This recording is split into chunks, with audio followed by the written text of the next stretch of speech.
नमस्कार, मैं निशि भाटिया और आप देख रहे हैं एएमबी नेटवर्क। चलिए बुलेटिन की शुरुआत करते हैं कुछ अहम खबरों के साथ। प्रधानमंत्री नरेंद्र मोदी ने अपने लाल किले के भाषण में की गई घोषणाओं की समीक्षा के लिए एक महत्वपूर्ण बैठक की है। पीएम ने गरीबों और मध्य वर्ग के आवास के लिए बता दें कि किफायती ऋण लागू करने की तैयारी की समीक्षा की है। अपने स्वतंत्रता दिवस के भाषण में प्रधानमंत्री ने घरों के लिए सौर ऊर्जा बता दें कि सुनिश्चित करवाने को लेकर उल्लेख किया। प्रधानमंत्री ने इस योजना को कीर्तिवान बताते हुए तैयारियों की समीक्षा की।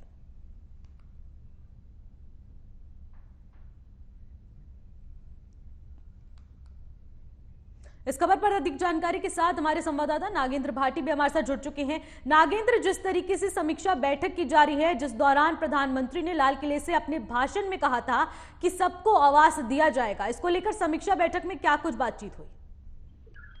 बिल्कुल, देखिए 15 अगस्त को लाल किले से प्रधानमंत्री नरेंद्र मोदी ने कहा था कि गरीबों और जो मध्यम वर्गीय परिवारों के लोग हैं वो मकान खरीद सके। इसके लिए हम नई योजना लेकर आने वाले हैं जिसमें कि किफायती ऋण पर लोगों को लोन मिलेगा और वो अपना घर बना सकते हैं। साथ ही साथ सौर ऊर्जा के लिए भी उन्होंने कहा था कि क्योंकि बिजली महंगी होती है तो सौर ऊर्जा के जो यंत्र हैं उन पर भी सब्सिडी दी जाएगी, खासतौर से गरीबों और मध्यम वर्गीय परिवारों के लोगों के लिए। तो उसी योजना को किस तरह से अमली जामा पहनाया जाए, किस तरह से क्रियान्वित वो हो, उसी की समीक्षा आज प्रधानमंत्री नरेंद्र मोदी ने अधिकारियों के साथ की है। साथ ही साथ जो जल स्तर है वो लगातार गिरता जा रहा है। इसके लिए 75,000 जो अमृत सरोवर हैं, तालाब हैं, उन्हें बनाने की बात प्रधानमंत्री नरेंद्र मोदी ने लाल किले से की थी। उस पर भी समीक्षा की गई है। उसमें बताया गया है कि लगभग 50 से 55,000 जो अमृत सरोवर हैं वो तैयार कर लिए गए हैं और बाकी पर भी काम चल रहा है। तो इसमें समीक्षा की गई है। प्रधानमंत्री एक तौर से गारंटी देना चाहते हैं कि जो उन्होंने लाल किले से कहा है, जो वायदे जनता से किए हैं वो पूरे होने चाहिए और किस तरह से होने चाहिए, उसी के लिए आज ये बैठक उन्होंने ली है। किफायती ऋण लागू करने की बातचीत की जा रही है, तो अगर ये लागू की जाती है आवास योजना, उसके तहत कितने से कितने के बीच में ये मकान लोगों को दिया जाएगा? कितने गरीबों का इससे भला होने वाला है? देखिए, इसमें मकान देने की योजना नहीं है, लेकिन जो गरीब लोग हैं या मध्यम वर्गीय लोग हैं जो रेंट पर रहते हैं उनके लिए ये योजना है कि ये योजना बिल्कुल आप सही कह रहे हैं, रेंट पर रहने वालों के लिए है और तमाम लोगों के लिए। लेकिन उन्होंने कहा कि इसको आवास योजना से भी जोड़ा जाएगा, गरीबों तक आवास पहुंचाने की पूरी कोशिश की जाएगी। जी बिल्कुल, मैं वही कह रहा हूँ कि जो लोग मकान बनाना चाहते हैं उनको किफायती दर पर लोन मिले, वो लोग अपने मकान बना सके, इसकी व्यवस्था सरकार की तरफ से की जानी है। और उसी को लेकर आज ये जो बैठक है वो प्रधानमंत्री नरेंद्र मोदी ने की है कि कितना इसमें अमाउंट परिवार को दिया जाएगा और किस तरह से जो लोन है वो दिया जाएगा और उसकी जो किस्त है वो किस तरह से बनाई जाए, जिससे कि आम आदमी, खासतौर से जो गरीब लोग हैं, वो उसका भुगतान कर सके और उनके पास मकान भी हो जाए। बिल्कुल, बहुत बहुत शुक्रिया नागेंद्र तमाम जानकारी के लिए। इसी के साथ अगली खबर का रुख करते हैं। उत्तराखंड के टिहरी जिले में नागेंद्र नगर में मध्य क्षेत्रीय परिषद की बैठक शुरू हो गई है। केंद्रीय गृह मंत्री अमित शाह की अध्यक्षता में बैठक आयोजित की गई है, जिसमें उत्तर प्रदेश के सीएम योगी आदित्यनाथ, उत्तराखंड के मुख्यमंत्री पुष्कर सिंह धामी शामिल हुए हैं। वहीं मध्य प्रदेश के मुख्यमंत्री शिवराज सिंह चौहान और छत्तीसगढ़ के मुख्यमंत्री भूपेश बघेल ऑनलाइन माध्यम से भी जुड़े हैं। मध्य क्षेत्रीय परिषद की ये 24वीं बैठक है। बैठक में उत्तराखंड, उत्तर प्रदेश, मध्य प्रदेश, छत्तीसगढ़ के मुख्यमंत्री के अलावा इन चारों राज्यों के दो मंत्री और केंद्र और राज्य सरकार के अधिकारी भाग ले रहे हैं। बैठक में उत्तराखंड की ओर से दून वैली इको जोन को नोटिफिकेशन रद्द करते हुए सीमांत क्षेत्र से पलायन और इसकी निदान को लेकर एजेंडे पर भी चर्चा की जाएगी। तो आपको बता दें, सीएम योगी के अलावा तमाम यहां पर बड़े बड़े मंत्री, इसके अलावा मुख्यमंत्री, तमाम लोग यहां इस बैठक में मौजूद हुए हैं। आपको बता दें कि मध्य क्षेत्र परिषद की 24वीं बैठक है। इस 24वीं बैठक में वर्चुअल माध्यम से भी कई मंत्री इस बैठक में जुड़े हैं और तमाम मुद्दों पर बातचीत हुई है। किस तरीके से उत्तराखंड से पलायन को रोका जाए, किस तरीके से पलायन की निजात दिलाने को लेकर लोगों को जागरूक किया जाए, इसको लेकर भी इस बैठक में चर्चा की गई है। और तमाम ऐसे मुद्दे हैं कि किस तरीके से इको जोन नोटिफिकेशन लोगों तक पहुंचाया जाए। वस्तु और जीएसटी परिषद ने बाजरे के आटे से बने भोजन पर जीएसटी को मौजूदा 18% जीएसटी से घटाकर 5% करने का फैसला लिया है। केंद्रीय वित्त मंत्री निर्मला सीतारमण की अध्यक्षता में 92वीं जीएसटी काउंसिल की बैठक विज्ञान भवन में चल रही है। इसके अलावा कई लंबित सुधार एजेंडे पर चर्चा की जा रही है। सूत्रों के हवाले से बताया जा रहा है कि वस्तु और सेवा कर परिषद ने शनिवार को बाजरे के आटे से बने भोजन पर जीएसटी को घटाकर 5% करने का फैसला किया है। अभी तक जीएसटी दर 18% लागू थी। जीएसटी काउंसिल की फिटमेंट कमेटी ने पहले ही बाजरा पाउडर पर छूट की सिफारिश की थी। हालांकि समिति ने बाजरे से तैयार उपज पर कोई प्रोत्साहन देने से इनकार किया था। इस खबर पर अधिक जानकारी के साथ मेरे सहयोगी नागेंद्र भाटी भी हमारे साथ जुड़े हुए हैं। नागेंद्र, जिस तरीके से जीएसटी की बैठक चल रही है, इस बैठक में कौन से ऐसे तमाम मुद्दे हैं जिन पर बातचीत की जाएगी, क्योंकि जीएसटी लगातार बढ़ने की बात की जाती है, और कौन से ऐसे पदार्थ हैं जिसमें जीएसटी को घटाया गया है? जी बिल्कुल निश्चित। देखिए, फिटमेंट कमेटी के पास कई प्रस्ताव गए थे, जिसमें जो मोटा अनाज है उस पर जीएसटी को कम करने की सिफारिश की गई थी, जिसको फिटमेंट कमेटी ने मान लिया है। और अब जो 18% जीएसटी उस पर था, वो अब 5% कर दिया गया। यानी मोटे अनाजों से बने हुए जो भी खाद्य पदार्थ पैकेजिंग वाले होते हैं, उन पर अब 5% जीएसटी लगेगा। फिटमेंट कमेटी के पास प्रस्ताव गया था कि जो ईवी हैं, जो बैटरी से चालित वाहन है, उनकी बैटरी पर 28 की जगह 5% जीएसटी लिया जाए, जिससे कि लोगों को प्रोत्साहन हो और वो ईवी की तरफ आगे बढ़े उसको खरीदने के लिए, ईवी की गाड़ी को। लेकिन उसको भी फिटमेंट कमेटी की तरफ से खारिज कर दिया गया है। तो जो जीएसटी है वो उस पर 28% ही रहेगा। दूसरी तरफ जो लिकर कंपनियां हैं, उनको उनका जीएसटी जो है वो 28% से घटाकर 5% कर दिया गया है। ऑनलाइन गेमिंग, हॉर्स रेसिंग और कैसीनो, इन पर जो एंट्री पर 28% जीएसटी था, 1 अक्टूबर से शुरू हो गया था, उस पर भी आज समीक्षा होनी थी, तो उस पर भी वो 28% ही रहेगा। साथ ही साथ दिल्ली की जो वित्त मंत्री हैं, उन्होंने ऑनलाइन गेमिंग का समर्थन किया है। उन्होंने कहा है, आतिशी मार्लेना ने कहा है कि यहाँ पर 50,000 लोगों को ऑनलाइन गेमिंग के जरिए रोजगार मिलता है, और जो लगभग 1.5 लाख करोड़ का जो नोटिस उनको दिया है टैक्स चोरी का, वो टैक्स भी जो वो नोटिस भी खारिज किया जाए। तो दिल्ली की वित्त मंत्री ने उनका समर्थन किया है ऑनलाइन गेमिंग का। तो इस पर लगातार जो जीएसटी की बैठक है, अभी यही अपडेट इस तरह से इस पर आए हैं। चाहे ऑनलाइन गेमिंग की बात करें, हॉर्स रेसिंग की बात करें, कैसीनो की बात करें, इन पर 28% जीएसटी रहेगा।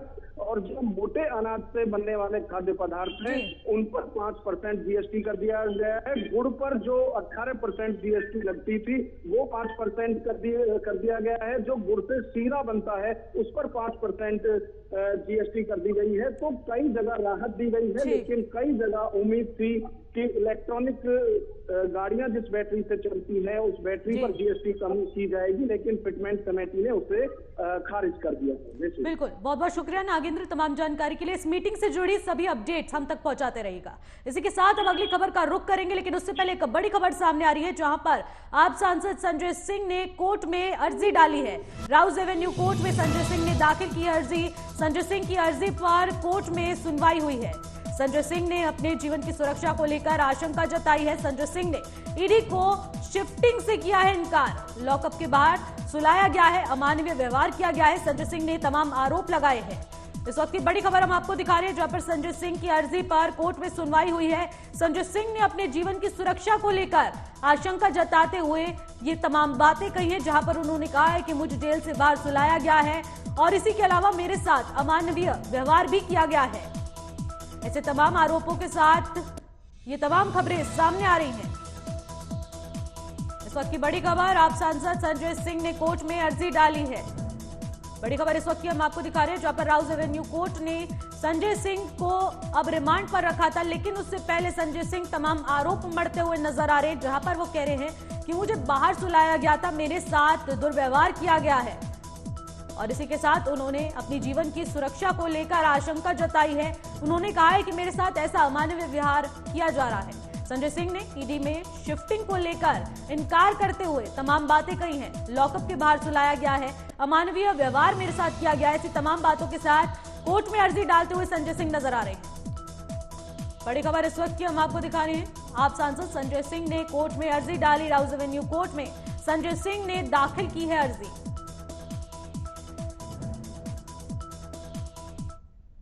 आम आदमी पार्टी के राज्यसभा सांसद राघव चड्ढा को दिल्ली में आवंटित टाइप 7 सरकारी बंगला खाली करना पड़ सकता है। दिल्ली की पटियाला हाउस कोर्ट ने शुक्रवार अपने उस अंतरिम आदेश को वापस ले लिया है, जिसमें उनसे राज्यसभा सचिवालय को राघव चड्ढा से बंगला खाली न करवाने का निर्देश दिया था। कोर्ट ने कहा है कि राघव चड्ढा को टाइप 7 बंगले में रहने का विशेषाधिकार दिया गया था, वह बंगले में रहने के अधिकार के दावे भी कर सकते हैं। राज्यसभा सचिवालय ने 3 मार्च को आप सांसद राघव चड्ढा को टाइप 7 बंगले का अल्टीमेटम रद्द करते हुए बंगला खाली करने का नोटिस जारी किया था। इसके खिलाफ राघव चड्ढा कोर्ट में पहुंचे थे। आप सांसद ने कोर्ट में बताया था कि बतौर सांसद अभी उनका कार्यालय 4 साल से ज्यादा समय का बचा हुआ है, ऐसे में उन्हें बंगले में रहने का पूरा अधिकार है। हालांकि कोर्ट ने उनके इस दावे को खारिज कर दिया है।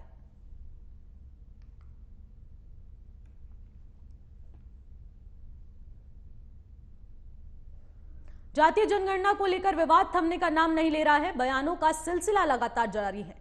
इसी बीच राजस्थान के मुख्यमंत्री अशोक गहलोत ने कहा है कि जो बिहार सरकार ने किया है वह मॉडल हम अपना रहे हैं। सर्वे होगा, जनगणना भारत सरकार की ही कर सकती है। ये परिवारों का सर्वे हो रहा है, आर्थिक स्थिति मालूम पड़ रही है। ये एक बहुत बड़ा निर्णय है, हमारी पार्टी को प्रतिबद्ध किया जा रहा है और हम इसे आगे बढ़ाएंगे। तो आपको बता दें, बयानों का सिलसिला जारी है जाति जनगणना को लेकर। कभी राजस्थान सरकार तो कभी बिहार सरकार लगातार दावे ठोकती हुई नजर आ रही है। स्वतः ही बिना मांगे हुए सर्वे के आधार पर लोगों को इमदाद मिलने शुरू हो जाएगी। बहुत बड़ा काम है ये, वो करने जा रहे हैं। देखिए आदेश तो हो जाएगा, आदेश तो इमीडिएटली हो जाएंगे।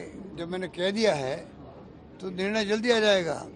उसके बाद में अगर कोड ऑफ कंडक्ट लागू भी होता है तो इसमें क्या दिक्कत आएगी? हम तो अच्छा काम ही कर रहे हैं, क्योंकि सुप्रीम कोर्ट तक में बहस हो चुकी है, हाई कोर्ट का फैसला आ गया है, बिहार गवर्नमेंट के पक्ष के अंदर आ गया है। तो वही मॉडल हम अपना रहे हैं, जो बिहार गवर्नमेंट ने किया है वही मॉडल जो है राजस्थान में अडॉप्ट करेंगे। सर्वे होगा, ठीक है। सेंसस जो होता है जनगणना, वो भारत सरकार ही करा सकती है, वो राज्य सरकार करा नहीं सकती है। ये खाली सर्वे हो रहा है, परिवारों का सर्वे हो रहा है, आर्थिक स्थिति मालूम पड़ जाएगी साथ के अंदर।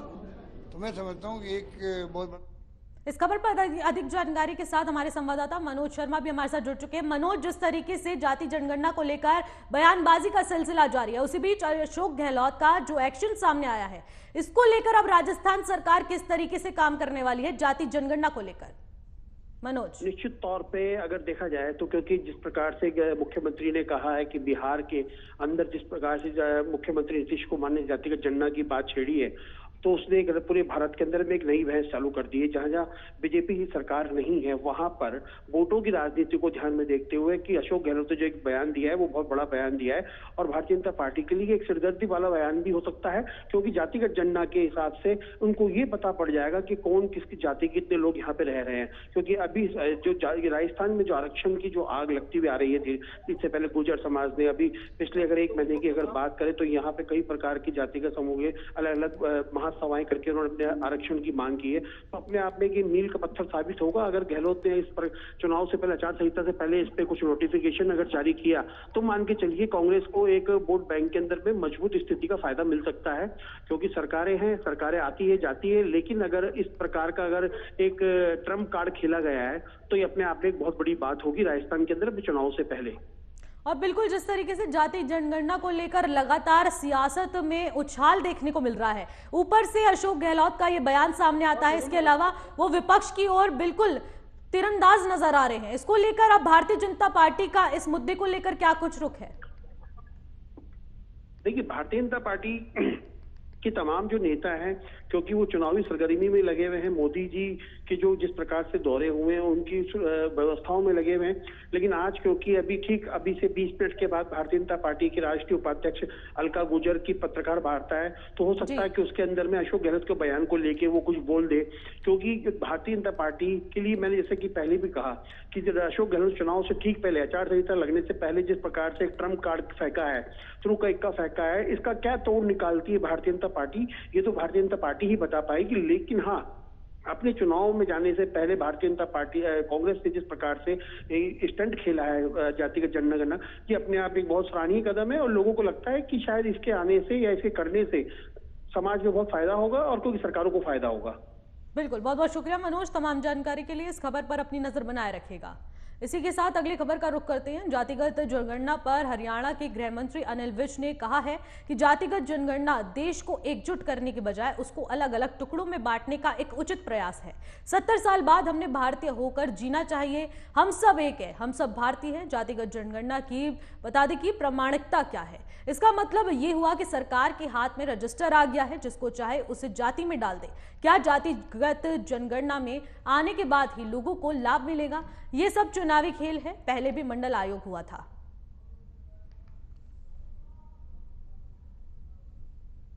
देखिए, जो देश को एकजुट करने की बजाय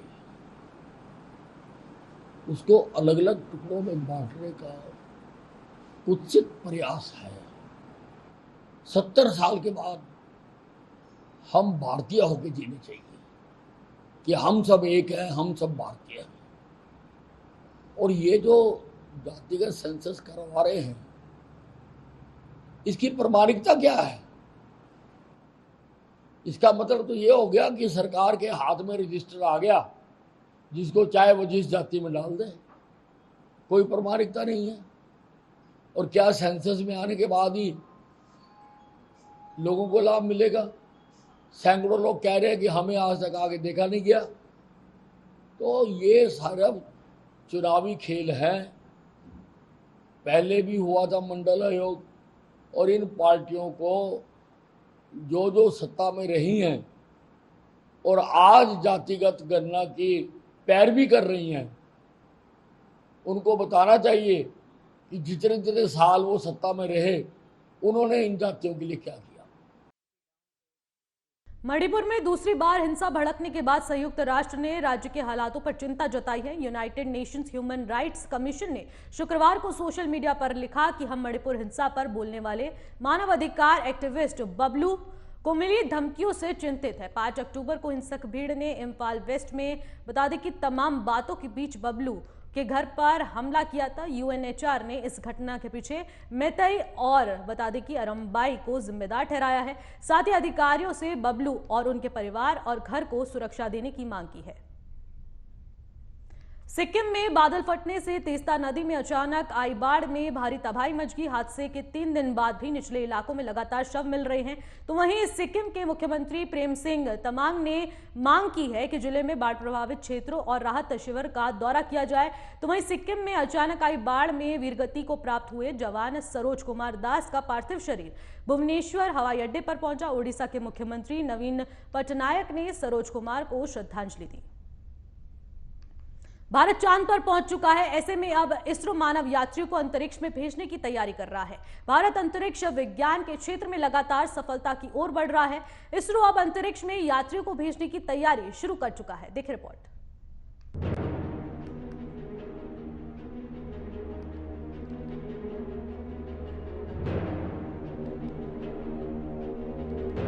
भारत की चांद पर सफल लैंडिंग के बाद अब अंतरिक्ष में यात्रियों को भेजने की तैयारी शुरू हो चुकी है। इसरो ने बताया कि गगनयान मिशन के लिए मानव रहित उड़ान परीक्षण जल्द शुरू करने वाला है। भारतीय अंतरिक्ष अनुसंधान संगठन आसमान में एक और छलांग लगाने की तैयारी कर रहा है। इस महीने के अंत में परीक्षण के लिए विकसित यान से अंतरिक्ष यात्रियों को निकालने की प्रणाली क्रू एस्केप सिस्टम का परीक्षण करने की योजना बना रहा है। इससे जुड़ी कुछ तस्वीरें इसरो ने एक्स पर शेयर भी की है और इसके साथ ही बताया है कि तैयारियां अंतिम चरण पर पहुंच गई है। बता दें कि करीब 900 करोड़ रुपए की लागत का यह अभियान अगले वर्ष लॉन्च होगा। इससे पहले इसके लिए 3 वाहन परीक्षण किए जाने हैं। इनमें पहला वाहन परीक्षण मिशन TVD-1, दूसरा TVD-2 मिशन और तीसरा परीक्षण LVM-3G1 होगा। यह मानव रहित मिशन होगा। इसरो ने बताया कि जल्द गगनयान के परीक्षण वाहन को लॉन्च किया जाएगा ताकि क्रू एस्केप सिस्टम का परीक्षण किया जा सके। इसके लिए flight test vehicle abort mission 1 की तैयारी चल रही है। गौरतलब है, रोबोट और ह्यूमनॉइड जो कि मानव जैसा रोबोट है, उसको अंतरिक्ष में भेजकर क्रू की सुरक्षा सुनिश्चित की जाएगी। गगनयान के तीसरे वाहन परीक्षण LVM-3G1 के तहत जिस ह्यूमनॉइड को भेजा जाएगा, उसके जरिए क्रू के सामने आने वाली तमाम चुनौतियों की जानकारी जुटाई जाएगी। तो वहीं सितंबर में परियोजना निदेशक R. हटन ने जानकारी देते हुए बताया था कि इसरो 4 अंतरिक्ष यात्रियों को इस अभियान के लिए प्रशिक्षण दे रहा है। ये भारत का पहला मानव अंतरिक्ष अभियान होगा। इस अभियान के तहत 3 अंतरिक्ष यात्रियों को 400 किमी की कक्षा में पहुंचाकर वापस सुरक्षित धरती पर लाया जाएगा। हटन ने बताया था कि अगले माह गगनयान के परीक्षण वाहन को लॉन्च किया जाएगा ताकि क्रू एस्केप सिस्टम का परीक्षण किया जा सके। इस प्रणाली का उपयोग आपात स्थिति में अंतरिक्ष यात्रियों को बाहर निकालने के लिए किया जा सकता है। गगनयान फिलहाल अंतिम चरण के परीक्षण से गुजर रहा है। अंतरिक्ष यात्रियों की सुरक्षा सर्वोपरि है, लिहाजा परीक्षणों के जरिए यह सुनिश्चित कर रहे हैं कि क्रू को कोई नुकसान न हो। Bureau report, AMV network.